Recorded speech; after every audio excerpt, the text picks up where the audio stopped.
The following program is brought to you by Caltech.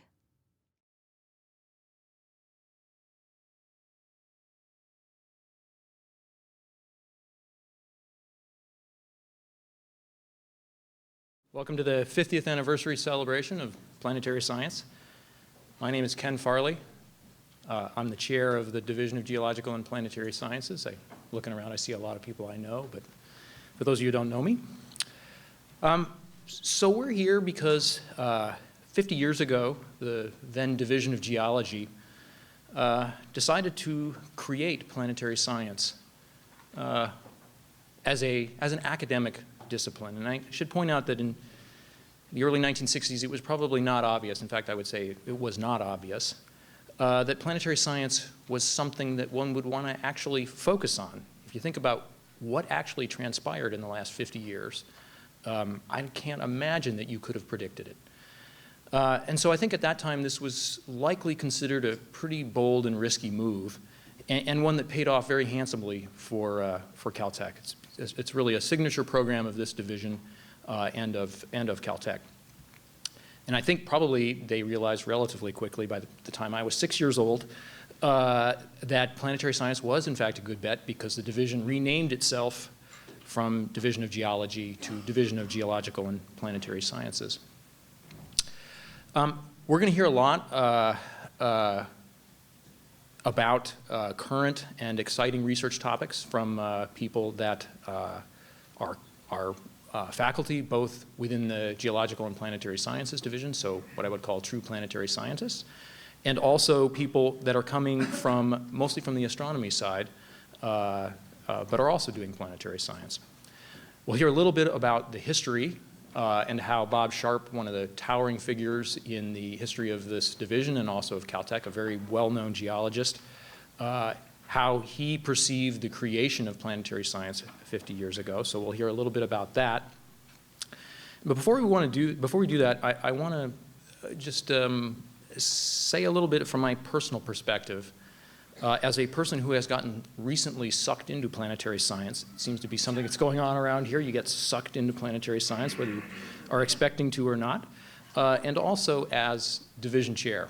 So I've had a chance to actually look at the way planetary science is functioning and where it might be going from an administration perspective. And I would say there are really two very important trends that those of you who are in planetary science will nod your head and say you totally get this. The rest of you will see this as a theme of what is being presented.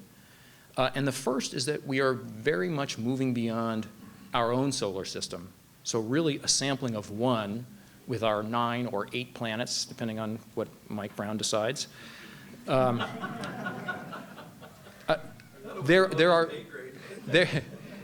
are a very large number of planets that have been discovered outside our solar system. I don't know what the number is because it's changing all the time. And there is little doubt that there is an incredibly rich data set out there to be interpreted in a planetary science way. And by that I mean characterizing those objects, those spots of light, in terms of planets. What's there? What's the composition? What are the temperatures like? And how did they get to be the way they are? How do other solar systems form? How do they evolve through time? And I have little doubt that it will take years to sort through this information, but it will really be transformative. To move beyond a sampling of one is a very important step, and it will involve a lot of work both observationally and also looking at the theory of the way planets behave and evolve. Closer to home, both in terms of where we sit in the universe and also from my personal perspective, it's very interesting to see that planetary science is also becoming very much more like geology. And this is most obvious when you look at Mars. If I look around among the faculty in this division, I see a lot of people who are now contributing to Mars science primarily because it is very much becoming like Earth science. So we can ask questions with the level of detail and with the level of observations that we do with terrestrial systems. So we can look both from orbit and also from rovers and landers, and we can see stratigraphy, we can see sedimentology. And this is the kind of information that really helps you understand the way the surface has evolved. And so from my personal perspective, I have gotten pulled into this in several different ways, but mainly through geochronology. As you might imagine, geochronology is a discipline that requires very high precision measurements to be worthwhile. There's no point in determining ages that aren't good to a pretty high precision. And I would say until relatively recently, geochronology was held out as a class of measurement that would be pointless to try to make in space because you could never do it good enough. I got involved because there was an opportunity when the Mars Science Laboratory mission was just about to launch to propose new activities. And one of the things I proposed is that we should in fact attempt to make an age determination on the surface of Mars. And the results of that experiment, which took a large science and engineering effort well beyond my own personal involvement, we reported the first age measured on the surface of another planet. The age we got was 4.1 billion years, which is actually a really good number. It's right in line with what you'd expect, with an uncertainty of only about 7%. And so these measurements can work. And so the message I want to convey is that we are really going to be able to change our understanding of planets, especially Mars, and understand not only Mars, but also understand what early Earth would have looked like. And I'm particularly excited about that. I'm sufficiently excited about that I signed on to be a project scientist for the next rover, which should launch in about 6 or 7 years. So I think what you will see today is that planetary science is a vibrant and evolving field. It's very hard to imagine exactly where it's going, but I think the directions that it's going are very much what Bob Sharp and Bruce Murray and the other early founders of this field, they would have been thrilled to see where it's going. It is really a remarkable field. In the program, it says that Charles Alachi would follow me with a few remarks. Unfortunately, he's not feeling well today, so he won't be here.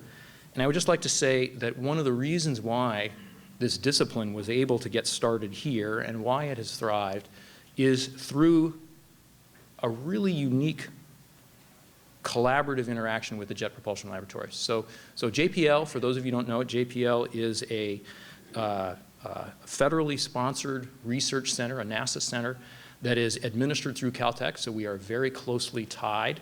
We are not the same entity, but we are very closely tied.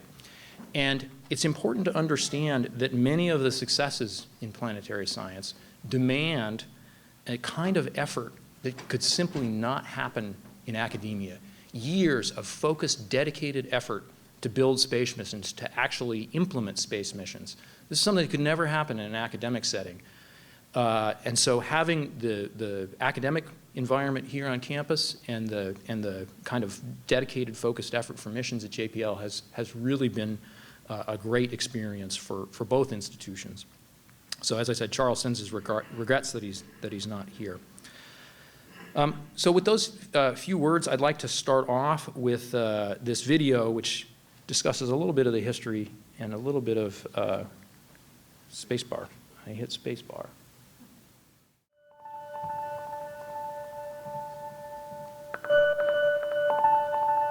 Our geochemistry operation was maturing, so we got to look around and said, what do we do next? Let's go into space science, because the bus, in a sense, is right in our back door. Through JPL, we have an opportunity to participate. We had a greater chance for uniqueness by aligning with the space program. Bob Sharp's vision was to, in fact, create a new science area, that is planetary science. Caltech invented the field of planetary sciences. Planetary science is the study of all planets. It includes Earth. It includes planets outside the solar system. It could even include planets in interstellar space. And it is all aspects of those planets. The first planetary science professor at Caltech was Bruce Murray.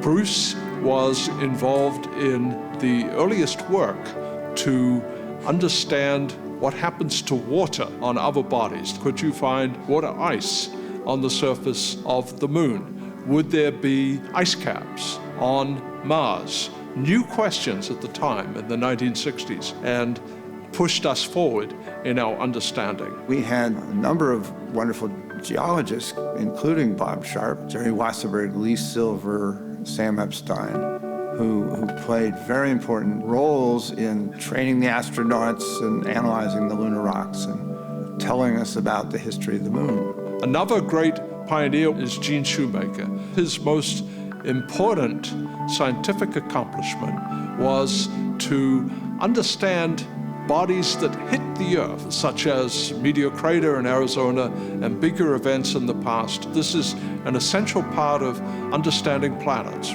For the first 18 years of my relationship with JPL, I was part of the Voyager team as the chief scientist, and I still have that role today.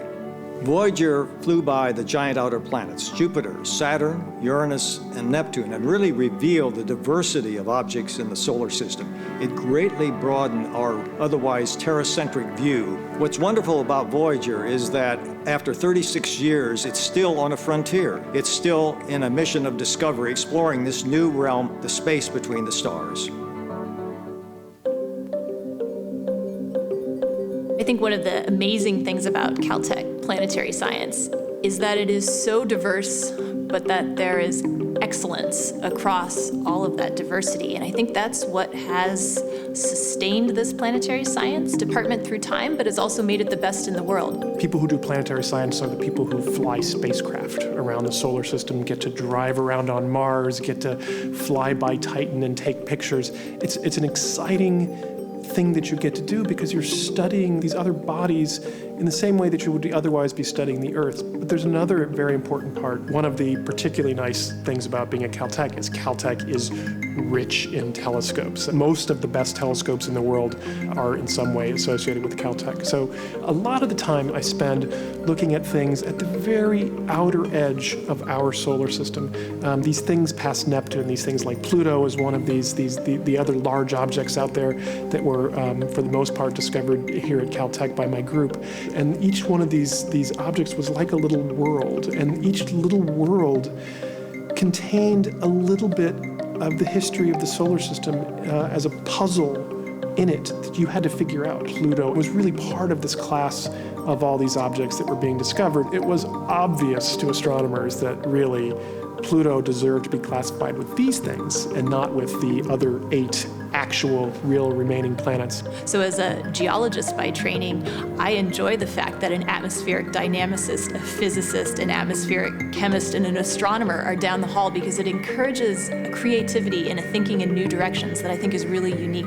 My research is focused on understanding the properties of planets orbiting stars other than the sun, so we call these planets extrasolar planets. But my job is really to put a face on the planet, to kind of fill in this very sketchy picture that we began with. So I try to answer questions like, does the planet have an atmosphere? What's the atmosphere made of? Can we tell what the temperature of the planet is? And in particular, if it's an Earth-like planet, is it at the right temperature to perhaps have liquid water? My research focuses mostly on the composition of planets through remote sensing, looking with satellites, looking with rovers. I'm especially intrigued by the history of Mars. It's the planet in our solar system, in some ways with a history that's closest to our own on Earth, but we really don't quite understand how Mars worked. It was once a lot like Earth. Now it is cold, dry, and desolate. So what happened? And I think that by studying this, we learn a lot about how planets work. We learn about how our own planet works.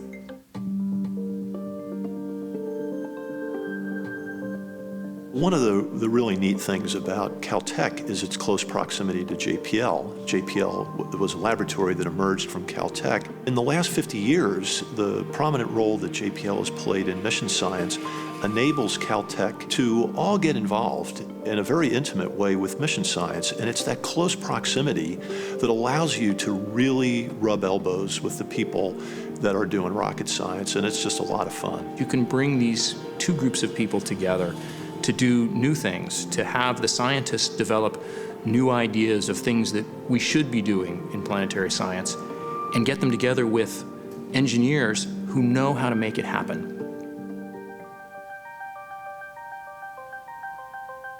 MSL, which stands for Mars Science Laboratory, is really about the Curiosity rover. And we take this rover and drive it around the surface of Mars and ask a very basic question: is there life on Mars?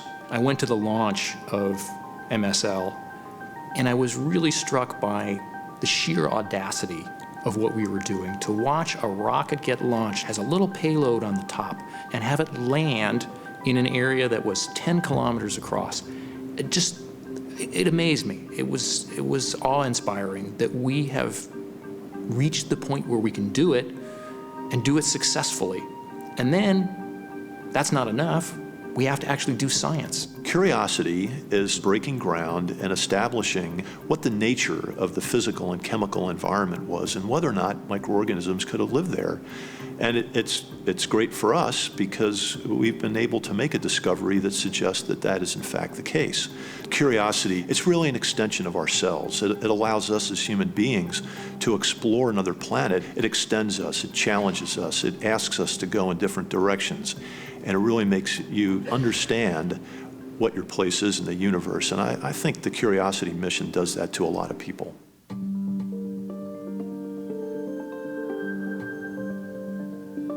One of the things that I've really enjoyed has actually been the opportunity to teach students. This is often their first encounter with kind of cutting-edge research, and it's great to be able to share that process of exploration with them. It has, for me, been a tremendous personal pleasure and satisfaction to work with these wonderful young people coming from all over the world. It is always invigorating to see people with so much enthusiasm and then to see how successful they are, for indeed they are often to be found as the professors of planetary science at other institutions or the leaders at NASA centers such as JPL. One of the things I get to do as division chair is I get to interact with the public and with donors in a way that I wouldn't as a professor. Even though I did not attend Caltech, I'm not an alum, and yet I feel very much a part of the Caltech family. I feel like I have become part of a community of people that are discovering amazing new things about our world, about our universe. And it makes me feel like what we're doing is not just an egghead discipline, that there are people out there who are watching what we're doing, who are really interested in it, and they understand that part of it is about science, part of it is about getting it out to the public, using it as a tool to make sure that we as a country are educating people in math and science and engineering, getting them excited about that as young people so that they can keep us moving forward in the coming decades. I love learning about the planets and the universe, and I think there are many that share that same sense of wonder and awe. I mean, who hasn't gone out and looked up at the night sky and wondered what's out there? Planetary science addresses questions that people have been posing since biblical times, like where did we come from, where are we going?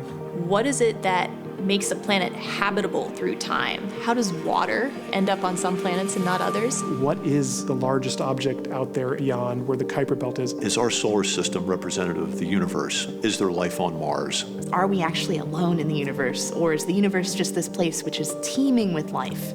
Is it really everywhere? How did the solar system form? How did it take its present distribution of planets? We have all these very exciting questions that we really desperately want to know the answer to, except that the most exciting part of all of it is not getting to know the answer. It's the journey, it's finding the answers, it's the exploration, and that's the part that makes it exciting to do the science of planetary science. And I expect that if Bob Sharp were alive right now, he would be saying, what's next? What's next?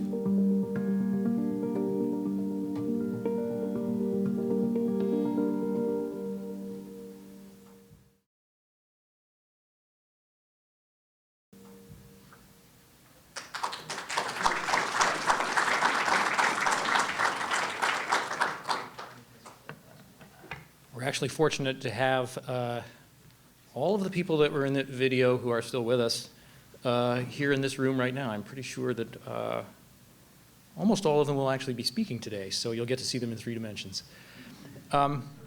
So here's the plan of what we're going to do. We have 4 presentations. That will then be followed by a break where there will be some posters out in the courtyard. Hopefully it will not be raining on the posters in the courtyard. That'll give you an opportunity to speak with the speakers if you would like to do so. And then we'll have a few more talks in the later afternoon.